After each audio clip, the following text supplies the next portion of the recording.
สิ่งสาวเดี๋ยวเราสิตัวเรนเดอร์งาฟาร์มในจิงเบอร์แกอามาจัดเฉลี่ยอันนี้ไว้คุยดีฟาร์มเดงาฟาร์มหลักดีอามาดีงนจ่าก็หิงไปทากเราดูดิแม่พามีเลยคนงาข้าพาก็งาซีโนมากี้พอเราต่อแล้วก็ซักซักไปครบไปตรงนี้อันนั้นตัวเรนเดอร์จริงๆก็งาพานะบอกคนในภาพในงาพาซักซักไปจำตัวจริงๆไม่หิงมาครั้งนี้แม่พอเราบินตัวเดียวมันครั้ง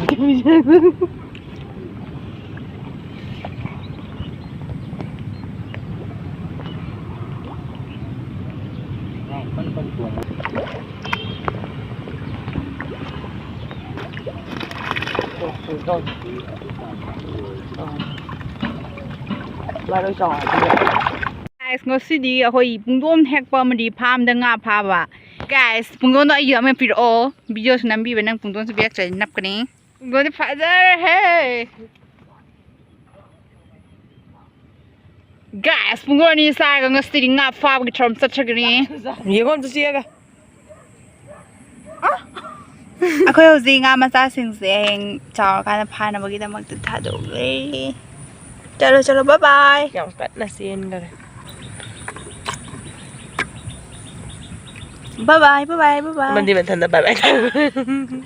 นานักตะเลยนิ่งเจ้นังน่ะมาน่ะหน่วยบุมีได้มาน่ะนังบุมีได้เด้ bye bye go go go จ้ากันแทงเนี่ยจะใส่ผ้ากันละโอเจ้ามันไม่ยังไปเลยแม่ก็ไอ้ขังจะเชื่อไม่ได้กูป้าเนี่ยแม่เจ้าลงมันบีหายไปแม่ขังไปแล้วบุระหน่วยขังเดี๋ยวเขาจะชิ้นนั่นขังชื่อกูป้าสิเดียป้านี่รุ่นเบอร์กษาดิโก้ละไงดิจ้ะในเร่เวดาร์สิดีปุ่งตัวป้ามีสิเลยปุ่งตัวป้ามีดีปีดูบุษาวจ้า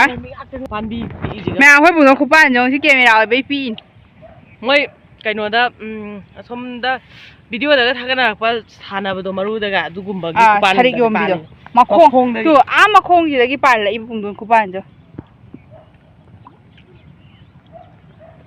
สิแม่จ้ากันปะเนี่ยแม่จ้าแกคุยระบุกุมบุคุยที่สิแม่จ้าปะไอ้จะจบป้าเลยไก่เนาะไปสำลักกันเลยไอ้พังยาวกันจอมเลยนานไอ้เนี่ยกูจอมดิกูจริงๆเนี่ยสิบปีค่อยเลยสิบกันไปแม่พามีเลยค่อยงาครับพาก็งาซีโนมากี้ทอมต่อแล้วก็ซักซักไปครบไปตรงนี้ที่ปั๊มไปเดะมายุกในรีบะไอ้ค่อยนี่โนมากี้จะราตานะบุหนะบ่ดอกอันทุกนะสุวาเครจัดโลจากสุบุกปิกทันนะจาระก็ทรกปเนี่ยมุกสายกีตัวใดกีคุยนะจามสาทรกมาตรงดาเขาจะมุกหลักปนี้นาปีสุโอคักสุทรงจิลเลนงสินามารอนอมากตาบกะกันอากุมคาร์นะตุเรนดากีอินจิงก็งาพาระก็โยนบะจาบันจิงบะกยามาตอรีอดูบุไอคุยนะอิสากีฟาร์มดากีอิสากีอินชอนจาระก็อิสากีงาฟาดอกซาระก็ซาซาบันีส่งคีบงานะกยามันนี่มาจาละอีเจสโซโล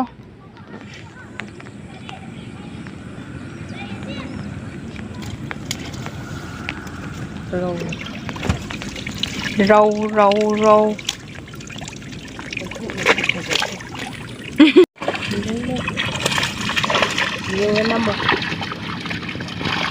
อย่าไม่ให้อาจจะวมจุเลย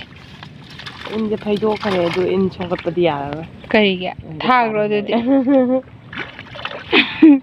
แม่เลยกูทำงานกัน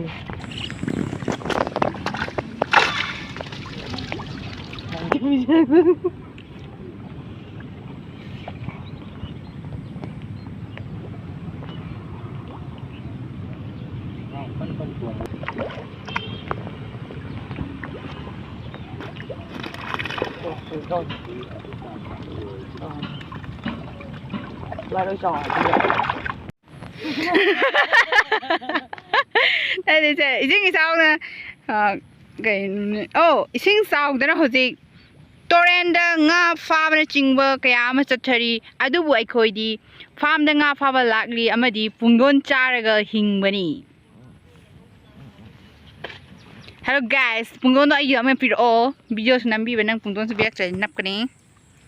nap ai gido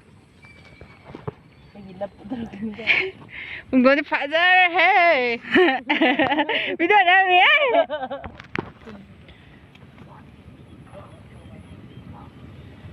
ꯒꯥꯏꯁ ꯄꯨꯡꯗꯣꯟ ꯑꯅꯤ ꯆꯥꯔꯒ ꯉꯁꯤꯗꯤ ꯉꯥ ꯐꯥꯕꯒꯤ ꯊꯧꯔꯝ ꯆꯠꯊꯒꯅꯤ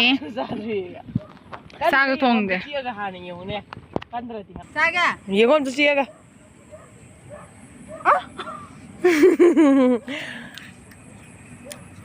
ꯈꯔꯗꯤ ꯌꯥꯏ ꯑꯗꯨꯕꯨ ꯆꯤꯛꯄꯗꯤ ꯉꯝꯗꯕ ꯍꯥꯎꯗꯤ ꯍꯥꯎ ꯄꯨꯡꯗꯣꯟ ꯂꯧꯕꯨꯛꯇ ꯍꯧꯕ ꯑꯩꯈꯣꯏꯒꯤ ꯅꯨꯡꯁꯥꯗ ꯄꯥꯟꯕꯗꯣ ꯈꯔ ꯋꯥꯠꯂꯤ ꯅꯣꯡꯅꯤ ꯋꯥꯠꯂꯤ ꯑꯩꯅ ꯍꯥꯏꯗ꯭ꯔꯥ ꯅꯪꯅ ꯃꯨꯜꯂꯦ ꯌꯦꯡꯉ ꯅꯝꯃꯣ ꯌꯥꯝꯃꯦꯍꯦ ꯑꯆꯧꯕ ꯑꯃꯁꯨ ꯂꯩ ꯏꯟꯁꯦ ꯐꯩꯗꯣꯛꯈ꯭ꯔꯦ ꯑꯗꯨ ꯏꯟ ꯁꯣꯡꯒꯠꯄꯗꯤ ꯌꯥꯔꯔꯣꯏ ꯀꯔꯤꯒꯤ ꯊꯥꯈ꯭ꯔꯣ ꯑꯗꯨꯗꯤ ꯃꯌꯥꯝ ꯂꯩ ꯀꯨꯊꯕꯝ ꯉꯥꯛꯇꯅꯤ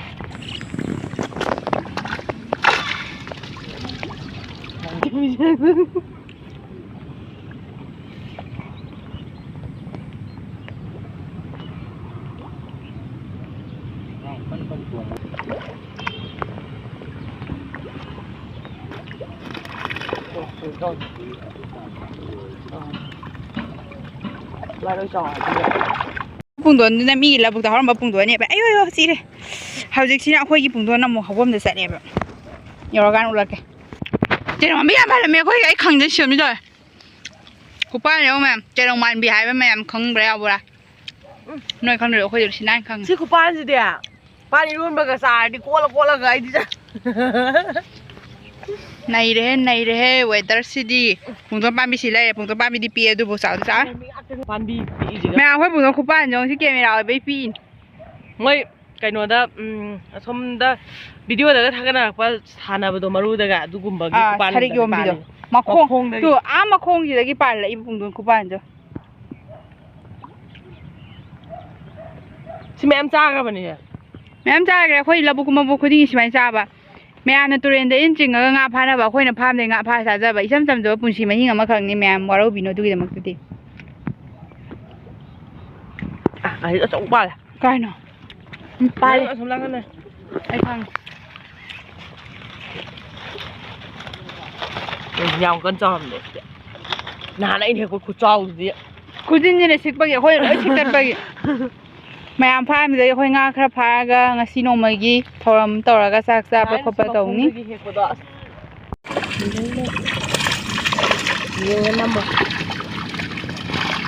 ꯌꯥꯝꯃꯦꯍꯦ ꯑꯆꯧꯕ ꯑꯃꯁꯨ ꯂꯩ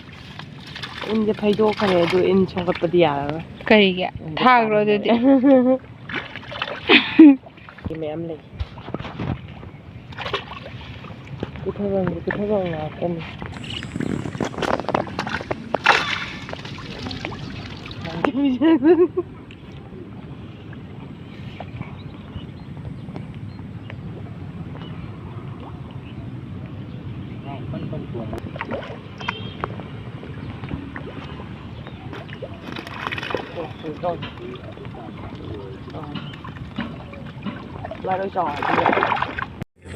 ꯂꯩꯅꯥꯅ ꯖꯨꯝ ꯖꯨꯝ ꯋꯥꯏ ꯋꯥꯏ ꯇꯥꯅ ꯁꯥꯔꯤ ꯍꯥꯞꯆꯅꯤ ꯍꯥꯏ ꯑꯗꯨꯝ ꯆꯤꯛꯀꯟ ꯑꯣꯏꯅ ꯅꯠꯇ꯭ꯔꯥ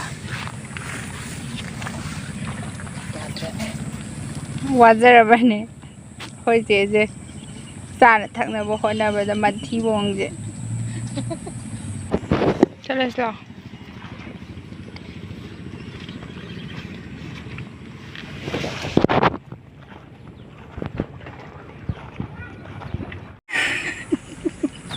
ꯅꯣꯛꯇꯣꯏ ꯋꯥꯏꯒꯦ ꯇꯧꯔꯒ ꯑꯩꯈꯣꯏ ꯍꯧꯖꯤꯛ ꯉꯥ ꯃꯆꯥꯁꯤꯡꯁꯦ ꯍꯌꯦꯡ ꯆꯥꯎꯔꯀꯥꯟꯗ ꯐꯥꯅꯕꯒꯤꯗꯃꯛꯇ ꯊꯥꯗꯣꯛꯂꯦ ꯆꯠꯂꯣ ꯕꯥꯏ ꯕꯥꯏ ꯌꯥꯝ ꯀꯟꯅ ꯆꯦꯟꯈꯔꯦ ꯕꯥꯏ ꯑꯃꯗꯤ ꯃꯊꯟꯇ ꯕꯥꯏ ꯕꯥꯏ ꯅꯅꯥꯛꯇ ꯂꯩꯅꯤꯡꯗ꯭ꯔꯦ ꯅꯪꯅ ꯃꯥꯅ ꯅꯣꯏꯕꯨ ꯃꯥꯅ ꯅꯪꯕꯨ ꯃꯤꯔꯥꯏꯔꯦ ꯕꯥꯏ ꯒꯣ ꯆꯥꯎꯔꯀꯥꯟꯗ ꯊꯦꯡꯅꯁꯦ ꯂꯩꯁꯥꯕꯤ ꯐꯥꯔꯀꯥꯟꯗ ꯂꯥꯛꯑꯣ ꯃꯇꯥꯡ ꯑꯁ꯭ꯋꯥꯏꯗ ꯚꯤꯗꯤꯑꯣ ꯂꯣꯏꯁꯤꯜꯂꯒꯦ ꯕꯥꯏ ꯃꯌꯥꯝ ꯄꯨꯝꯅꯃꯛ ꯕꯥꯏ ꯁꯛꯁꯦ ꯌꯥꯎꯗ꯭ꯔꯦ ꯋꯥꯔꯧꯕꯤꯒꯅꯨ